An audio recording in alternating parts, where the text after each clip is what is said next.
Então, seguinte, meus caros, minhas caras, a gente vai falar sobre quem é o nazista brasileiro, e tem nome e sobrenome, é Jair Bolsonaro.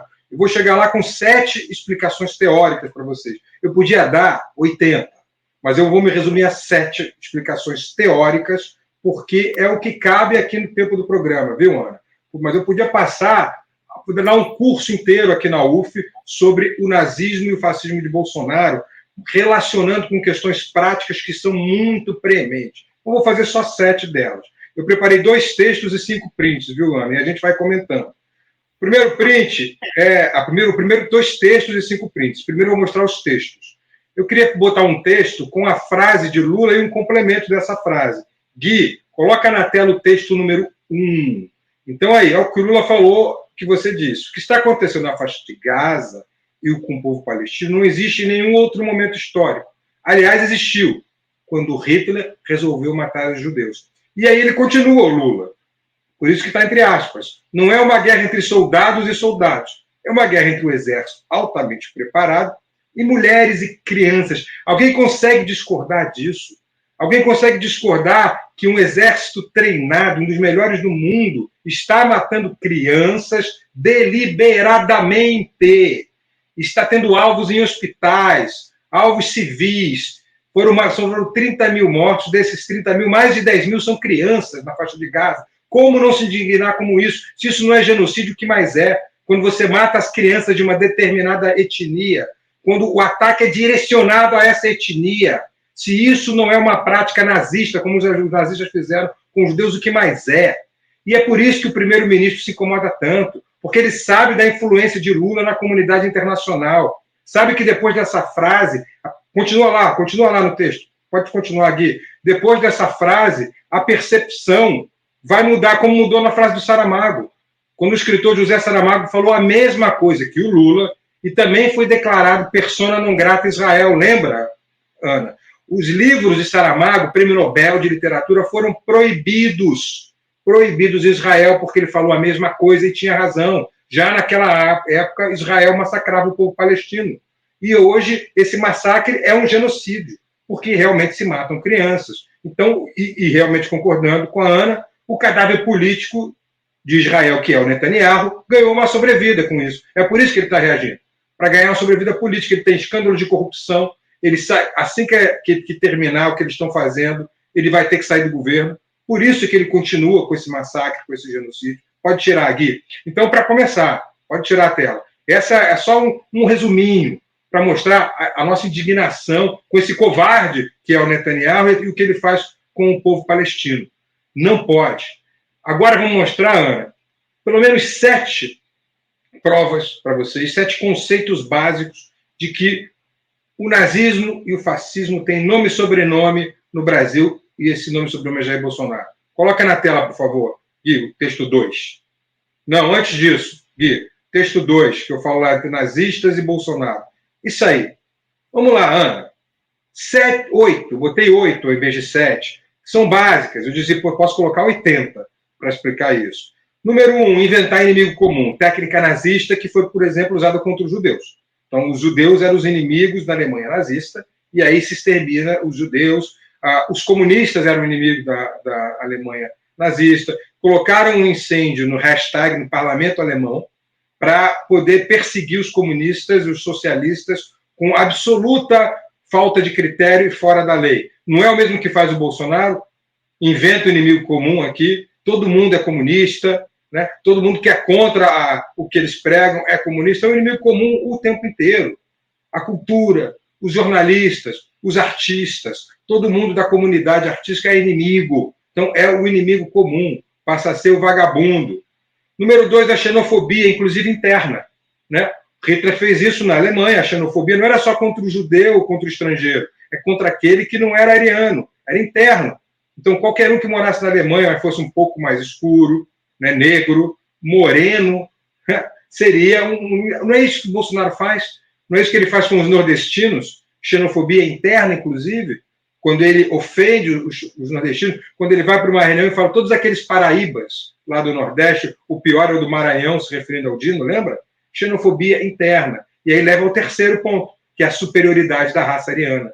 era a superioridade da raça ariana, e o Bolsonaro faz a mesma coisa aqui, superioridade branca sobre todos os outros. Quando ele vai, inclusive na Hebraica, vamos lembrar, ele vai num clube judeu, que é a Hebraica, aqui no Rio de Janeiro, e fala que foi num quilombo, numa comunidade quilombola, e lá o mais magro media não sei quantas arrobas, que é uma medida de peso para boi.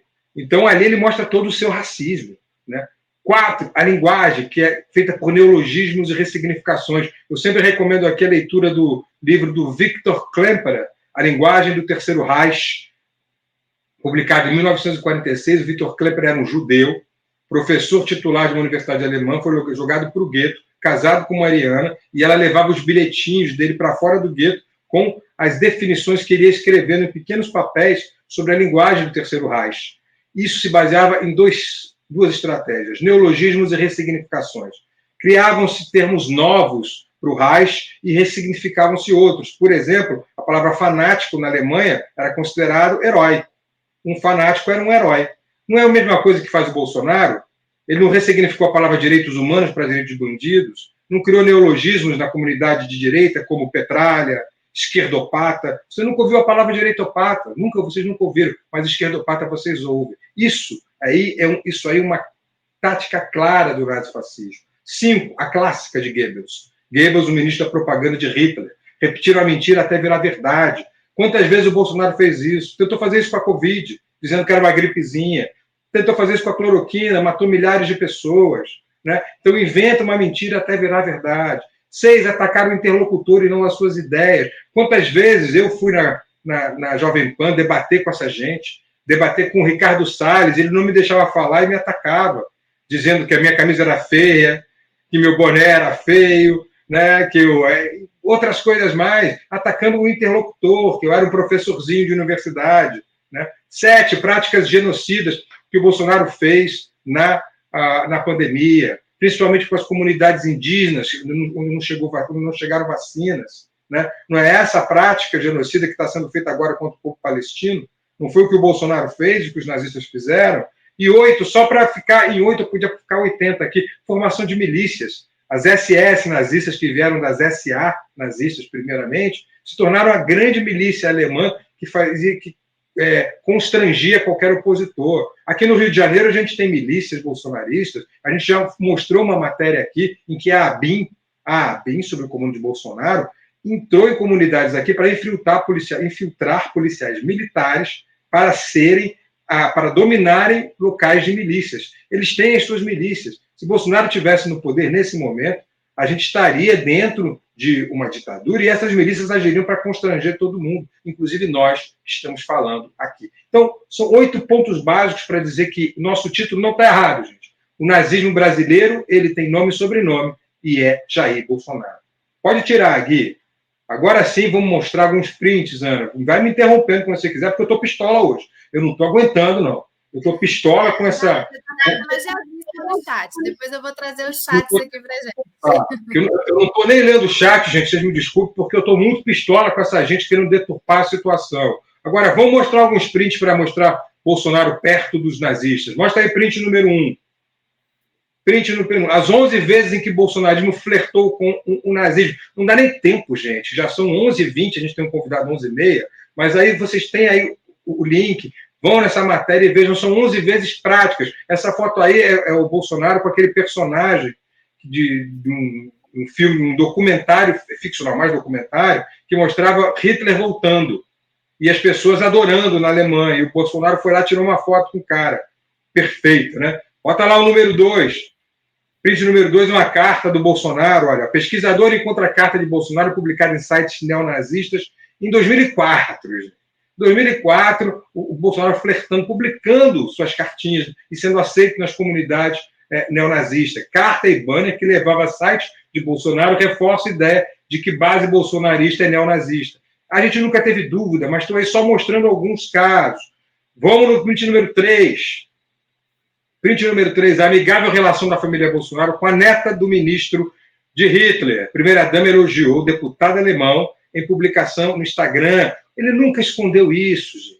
Nunca escondeu que era um admirador de Hitler, um nazi fascista. Aí agora vou lembrar de novo. Tem uma live do Bolsonaro em que ele está bebendo um copo de leite com outras pessoas, que era um símbolo do nazismo, da raça pura ariana, da superioridade ariana. E ele mostrava isso e bebia claramente, mandava mensagem para os seus.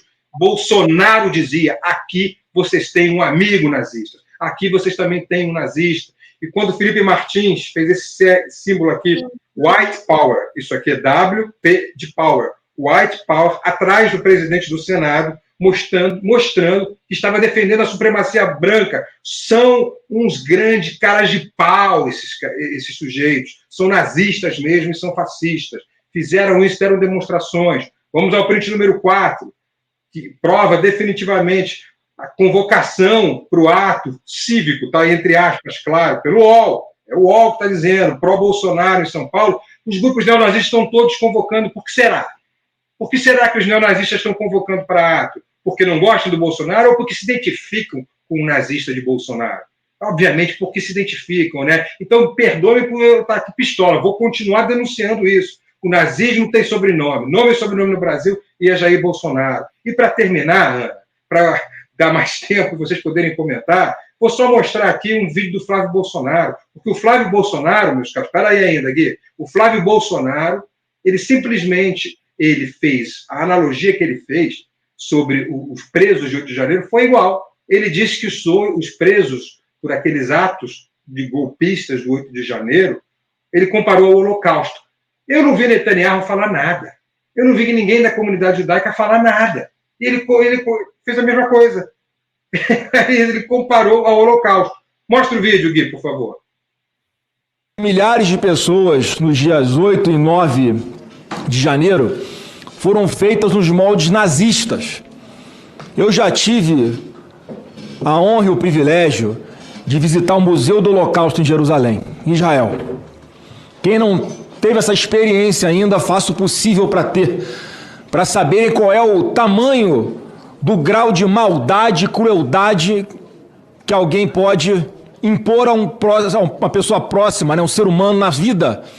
Porque a gente via lá, General Heleno, pessoas com medo, querendo fugir do nazismo e sendo direcionadas para dentro de estações de trem, de uma forma pacífica, com a falsa promessa: olha, vem com a gente, vamos andar aqui em Filidiana, o senhor, a senhora, seus filhos pequenos, a senhora grávida, vamos caminhando que vocês vão entrar num trem e vão fugir do regime nazista. Enquanto estavam dentro das estações de trem, eram ligados às câmaras de gás e as pessoas morriam aos milhares. Muito parecido com o que aconteceu aqui nas prisões dos dias 8 e 9 de janeiro. Vamos aqui, entra no ônibus, vamos te botar na rodoviária para você voltar para sua casa. E o destino foi o presídio. Tá aí, Flávio Bolsonaro comparando o Holocausto às prisões de 8 de janeiro daqueles golpistas bolsonaristas que estavam ali tentando o golpe violentamente. Ninguém falou nada, ninguém na comunidade de Israel falou nada, o embaixador israelense no Brasil não falou nada, então deixem de ser hipócritas. A hipocrisia da extrema-direita brasileira durante a fala de Lula. Lula falou exatamente o que boa parte, pelo menos a parte lúcida da comunidade internacional sabe, que os israelenses, o governo de Israel, não são os judeus, é o governo de Netanyahu, o governo de extrema-direita de Israel, o que está fazendo com os palestinos, matando crianças e inocentes, é um genocídio. E ele nem usou a palavra genocídio, ele só comparou ao que foi feito pelo Hitler com os judeus, quando também se mataram crianças, também se mataram inocentes, também se perseguiu um povo, uma etnia. Então deixem de ser hipócritas e assumam o que está acontecendo em Israel, assumam que vocês, bolsonaristas,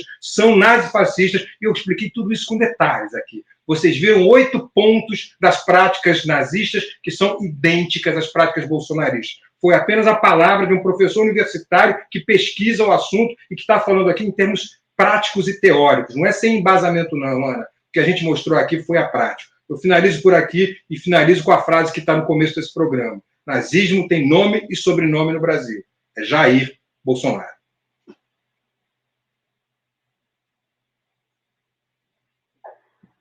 Estou sem som. Estou falando aqui. Desculpa aí. Muito bom o seu resumo. E o presidente Lula ele não usou a palavra holocausto, né? Ele falou que os nazistas fizeram com os judeus. E só para contextualizar internacionalmente, para as pessoas terem uma ideia, gente, isso aqui, olha, é Rafah, é o fim da linha para o povo palestino em Gaza. É já a fronteira com o Egito.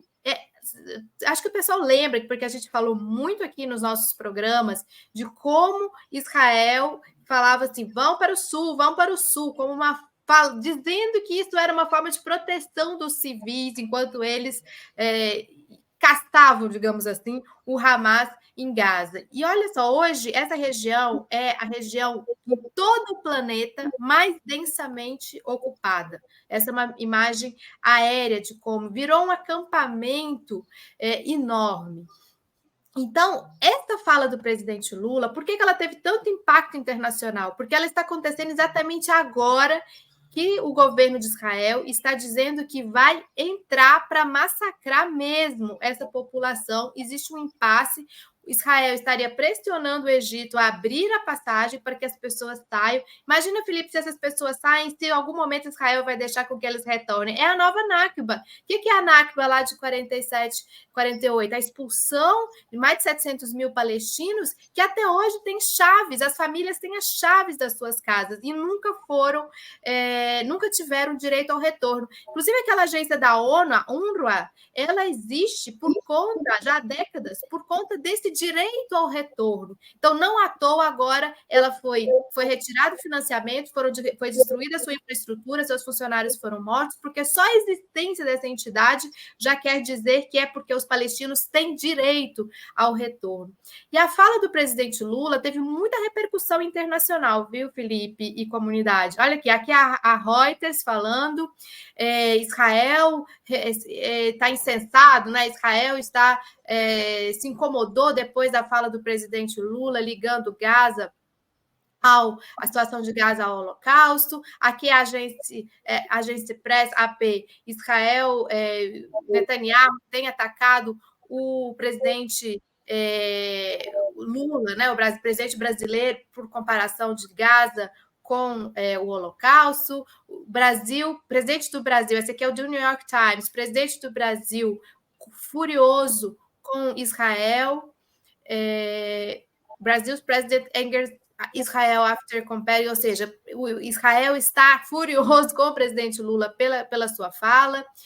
Esse aqui é a CNN também dando repercussão de que o embaixador brasileiro foi convocado após a fala do presidente Lula. BBC News também, na mesma linha, a mesma manchete, Israel condena o presidente Lula. Esse aqui é a France 24 horas, o presidente do Brasil, Lula, acusa Israel de genocídio em Gaza. Eu acho que essa aqui é a manchete mais precisa, né, de todas essas manchetes internacionais. Aqui também, presidente Lula compara Israel aos nazistas. Então, teve muita repercussão internacional a fala do presidente Lula.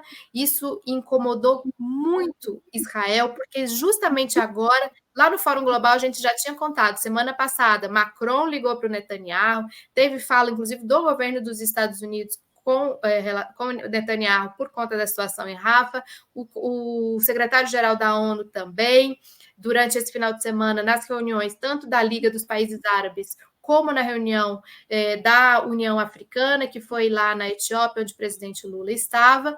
E eu queria trazer aqui alguns superchats também que chegaram para nós, viu? O Júlio fala, bom dia, Ana tem a voz doce, mas hoje é dia do bravo Felipe, sem ponderação, estamos chateados, Piauí presente.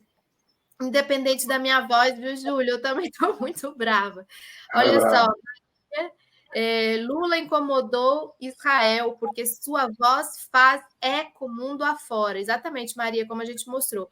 Que orgulho ser rechaçado pela extrema-direita. Palestina livre. Aqui o Marcos, ele comenta que não é à toa que Lula é nordestino, cabrarretado. Israel, pátria genocida. Maria Angélica Codibelli, Lula foi assertivo em suas falas, Lula tem razão ao falar sobre Israel. Vitoriano, Lula cada dia tem mais a minha admiração e o respeito. Vou trazer só mais alguns aqui. O Marcos, ele diz o seguinte, Felipe, se Lula tivesse colocado este embaixador golpista de Israel para fora do Brasil, já poderia ter evitado um monte de morte na Palestina. Infelizmente, eu acho que não teria, assim, seria um gesto muito importante, mas Israel está tão... o governo israelense ele está tão impassível no seu projeto de limpeza étnica e massacre, que eu acho que até se o embaixador de Israel nos Estados Unidos fosse mandado embora, não seria ainda forte o suficiente para o Netanyahu interromper o seu massacre. A Isa falando que o Felipe está mandando pressão, botei fé. A Gilmara, que sempre comenta com a gente, ela mora lá no Líbano, ela fala, a vantagem de morar neste ovinho de país, que é o Líbano, é não ter que conviver com apoiadores do genocida, pelo menos não escancaradamente. O Ricardo diz o seguinte, só para lembrar que Bolsonaro disse se orgulhar pelo seu avô ser um militar do exército nazi. Não tenho essa informação, mas aí está o Ricardo... Está correto. Tá correto, né? E a Débora, por último, superchat. Gente, obrigada, viu? A gente adora superchat, viu? Obrigada, Débora. Ana e Felipe, tem um sentimento do qual não me orgulho. Sinto ódio dessa família hipócrita de assassinos Bolsonaro. Estou fechada com Lula. Então, muita repercussão aqui hoje no nosso chat por conta de como essa fala do presidente Lula tem sido utilizada pelo setor fascista aqui do Brasil, pelo bolsonarismo, para colocar, como eu falei no começo, uma cortina de fumaça sobre o que realmente tem que ser discutido, que é o golpismo dessa família, fora todos os roubos, tudo que fizeram, genocídio durante a pandemia, e também como Israel está utilizando essa fala do presidente Lula para criar toda uma cena de como se eles estivessem perseguidos, eles estivessem cerceados no seu direito à defesa, né? Como se matar mulheres e crianças fosse direito à defesa.